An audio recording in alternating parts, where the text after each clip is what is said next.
Bonjour les petits calamars, bienvenue dans cette nouvelle vidéo, partie 2 de l'histoire de la Weyland-Yutani. On continue notre parcours sur la fabuleuse ascension et néanmoins inquiétante de l'entreprise britannique. Dans cette partie 2, on va voir que les projets qu'avait mis en place Charles Weyland lors de son fameux TED Talk prennent de plus en plus forme et que les voies de l'exploration spatiale tendent les bras à l'humanité. Mais à quel prix ?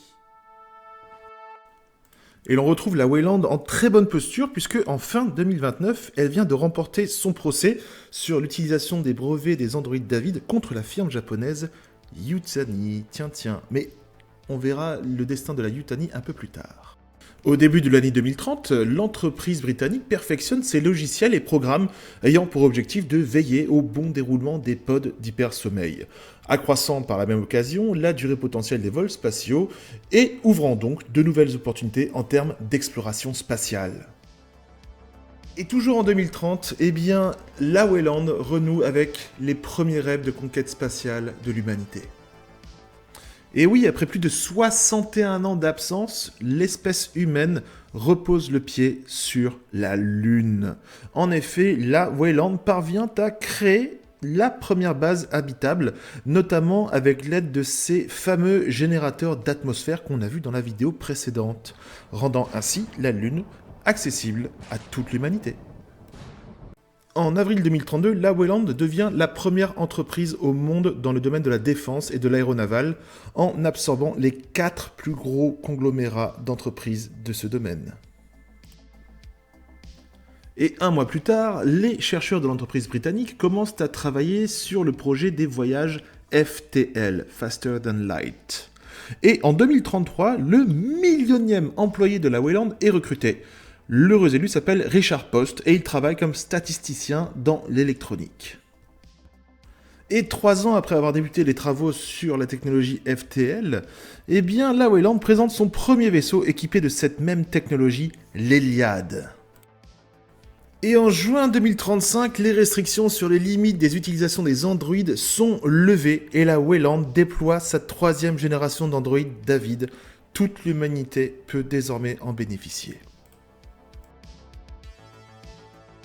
2036, un peu à la manière d'Apple, qui en 2021 avait annoncé vouloir créer une école pour apprentis développeurs, Weyland se met un petit peu dans le même secteur puisqu'elle met en place une école intitulée The Explorers. Le but, c'est de donner une chance aux étudiants pauvres de pouvoir étudier dans les domaines de prédilection de la Weyland, c'est-à-dire la cybernétique, la robotique, l'exploration spatiale, tout ça, vous connaissez, et pourquoi pas de pouvoir incorporer ensuite les rangs de la prestigieuse entreprise, puisque il faut savoir qu'à ce niveau de l'histoire, à partir de 2035, la Weyland est l'entreprise la plus présente sur la planète.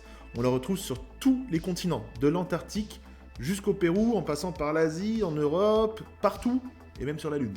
Et toujours au cours de la même année, les astronomes de la Weyland continuent de scanner les étoiles et découvrent une région potentiellement riche en ressources naturelles. L'entreprise britannique espère pouvoir y effectuer des vols très prochainement.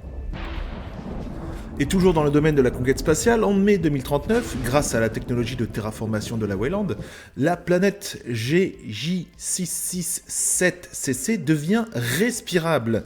Et toujours au cours de cette même année, une planète est découverte. Celle-ci, bien qu'inhabitable, attire l'attention de la Weyland. Elle recevra le doux nom de Acheron LV426. En 2042, David, 4e génération, est l'androïde le plus répandu sur Terre. On le retrouve aussi bien au travail qu'à la maison. Et toujours au cours de cette même année, la Weyland décroche son premier contrat de gestion de bâtiments pénitentiaires.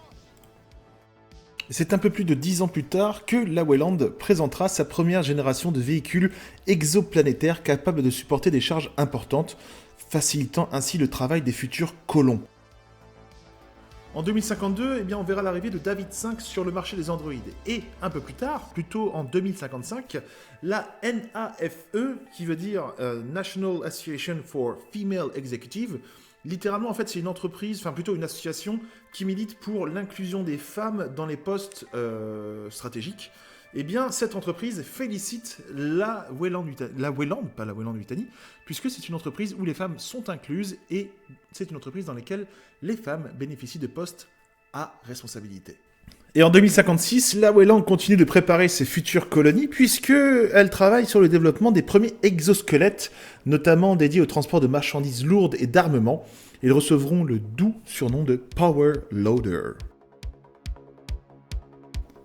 Pour l'année 2060, la Wayland met au point le premier prototype de nacelle de secours spatial de luxe capable d'héberger un humain et de le nourrir pendant 50 années. En 2060, la Wayland rapproche les hommes puisqu'elle met au point le premier traducteur universel, le protocole Broca, capable de traduire sans aucun effort de la part de l'utilisateur toutes les langues de la planète. Ta mère se bat au canif devant Lidl.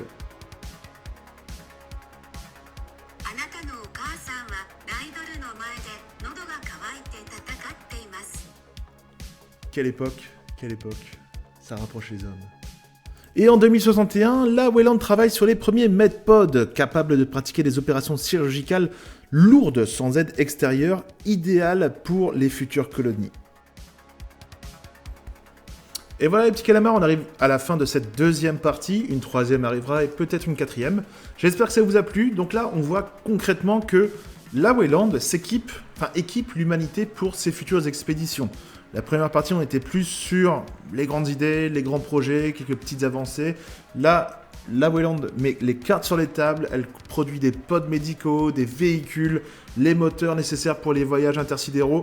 Bref, l'exploration spatiale se dessine de plus en plus et on verra ça dans la troisième vidéo. En attendant, abonnez-vous, likez, partagez, commentez.